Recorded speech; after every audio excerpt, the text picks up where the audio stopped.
But tell us about Victoria. Jess Wilson, your thoughts there. Michael Danby.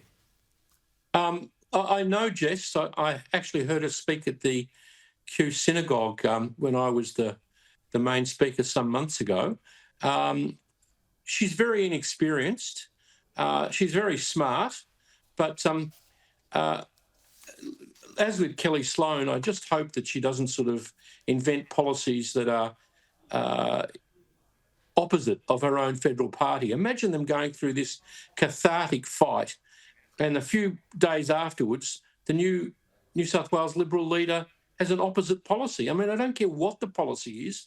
The New South Wales Libs should pull their heads in if they want to have a united front. And I hope our young leader, Jess Wilson, in Victoria is not another Mr. Prosciutto. She should identify with the federal party and switch on those issues and be tough and strong and different. We need a strong opposition in both federal and New South Wales and Victoria, certainly.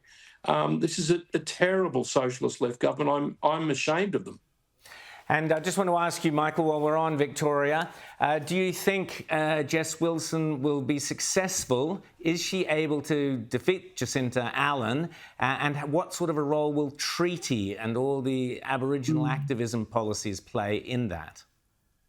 Unfortunately, Rowan, I think treaty, environment, all of these kinds of culture war issues are deeply ingrained amongst younger people. There's a real bifurcation between older Victorians and younger Victorians. I'm not sure that Jess will be able to bring all of the age groups together, but the education process in all over Australia in alienating younger Australians from Australian virtues, as I would describe them, has been long-standing, and Antonio Gramsci's had his success in the Australian institutions with his long march through the institutions. Absolutely.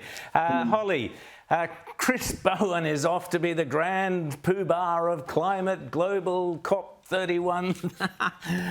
It made my day. But what did you make of it, Holly Hughes?